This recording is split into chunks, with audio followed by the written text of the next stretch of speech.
Start strong, finish strong. Wolf is always scratching.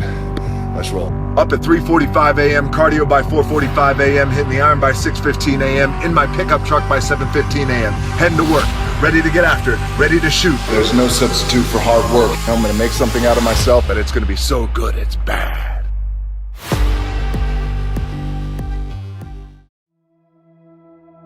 Instead of telling you what I think you should be doing, or how you could be better, or I thought, well, let me just speak from the heart, speak from my gut, and really not have anything prepared, but just tell you what's worked for me.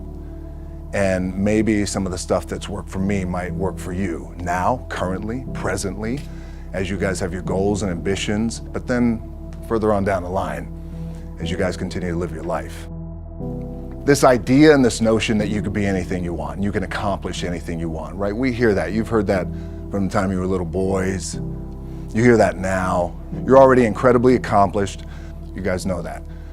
The thing that has worked for me is to remember the hard times. So, and I'm sure you guys all have your processes. And again, I'm going to tell you what's worked for me.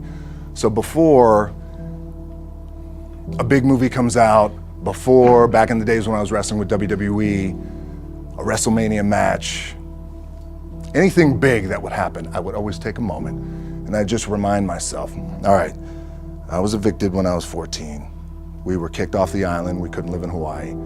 Had no place to live. A lot of shit happened then when I moved to Nashville. I was arrested multiple times by the time I was 16 years old. I would remember that, and it allows me then to be present in the moment and understand, holy, the stuff I have around me right now, this is the shit that I dreamed of when I was a kid. I am here. I played for University of Miami, played for great teams. Warren Sapp, Ray Lewis, they were my teammates. They were balling. Warren Sapp was playing tight end that time. I was starting defensive tackle. Yeah, they moved him over to D-line. And he looked at me, he's like, yo, dude, I'm gonna take your spot. And I said, you ain't taking my spot. He said, I'm gonna take your spot. I said, no, you ain't. We battled, and he took my spot. Now you can imagine how that with me, because there goes my opportunity. He went in, switched to defensive tackle, lit the world on fire. Well, what that did, it crushed me, it crushed my dreams. I had a piss poor senior year, zero production, no NFL, no combine invite, nothing. Finally went to the CFL, Calgary Stampeders, making $250 a week Canadian. Now, I had to send that home to my wife at that time. Had no money. So I remember that. When I got cut from Canada, my dad in his pickup truck came down 4 o'clock in the morning, picked me up in Miami from Tampa. We lived in a little apartment in Tampa. He drove down in his little pickup truck to Miami to get me when I was cut from the CFL. And I thought, well, I leave home like you guys left home. I'm ready to tackle the world, to get after it, achieve my dreams and goals. Crushed by 22, 23 years old. Now I gotta move back in with my mom and dad. I played on great teams though. Wait a second, this is not supposed to be my future. I'm supposed to be in the NFL right now. I'm supposed to be making a lot of coin and buying my parents buying me taking care of my wife, but it never happened. So I pulled out my wallet, I thought, well, let me see how much money I have. I opened it up, I had a 5, a 1, and change. Well, at least I rounded up to $7. But I thought, God, ain't this a bitch? I got $7 in my pocket. Where the f do I go now? What do I do? I can't go back to CFL. The point comes where you hear that voice, the big run's over. Like, you're done, right? So I heard that voice. So as Coach was saying, man, I hold on to that. I'm telling you, I keep, my back is up against this mother. We laugh, we joke, we have a good time, but my back is still up against this mother. I do not forget it. What this also helps me do, and again, it works for me, is at some point, you gotta be tired of not being number one. You have to be, and you gotta play angry, and I play angry. Now, I'm cool and calm with my approach, and when I step out on my field, which is a set, or, you know, like, there's some, and you're always gonna have haters, and haters are like, well, God damn, man, how many movies are you gonna make, or how much shit are you gonna do? Like, you do a lot of shit. I say, yes, it's my ambition. Of course, why not? I could do it, yeah. I love what I do. And not only that, but in what world do we not work every day? my back is up against this thing, you know, and I started to play angry, by the way, and I still play angry. My last match, Brock Lesnar, transitioned, and I realized if I had to be great at something, I wanted to be great in this world of Hollywood and movie making and producing and entertainment, I had to commit, and like you guys have to commit. Obviously, you commit to something, commit to the goal. So I quietly retired. 2 years later, I thought, what did I do with my career? Because my movies were not doing well. I was written off. It was around 2006, 2007. I was like, I pulled a Jim Brown. I left when I was on top, like number one in the wrestling business, and I left. It was a ballsy, gutsy, some call it stupid move, but I had to commit and I had to follow what was in my gut.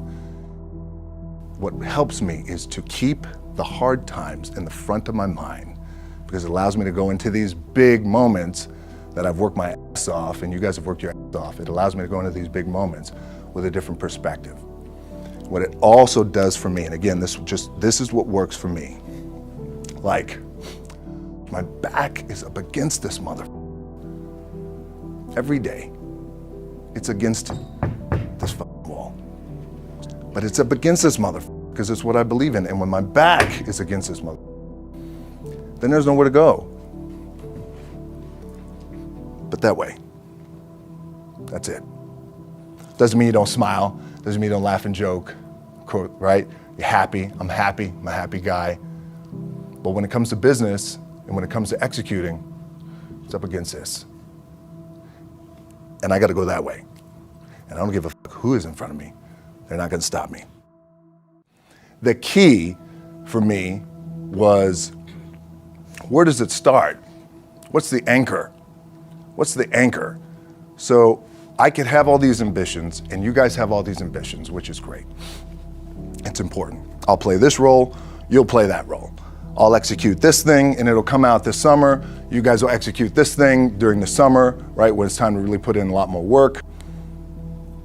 But the key with me is just always finding what the anchor is. And the anchor is getting up at 4 o'clock in the morning every day before anybody else and grounding my thought process is in the no one will outwork me. No one. I love and I respect you guys. You motherfuckers won't outwork me. All starts with this. 2 hands, putting it to work. My last match in WWE, I'll share this with you guys too, is that, again, because there's a little bit of takeaway here from all this, is I wrestled John Cena. And I went in, I think it was 2013, I went in WWE champion, and we went in MetLife Stadium. We had a record-breaking attendance, which was amazing that night. We accomplished our goal. So I wrestled with John Cena. We had 45 minutes planned for the match. It's nonstop go, right? So your conditioning is tested.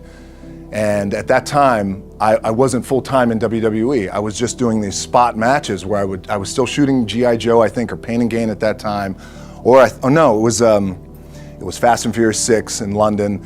Had to travel in the ring, get all my ring work in, travel back to shoot Fast and Furious, then back, WWE Raw, doing those shows, the big build up to WrestleMania against John.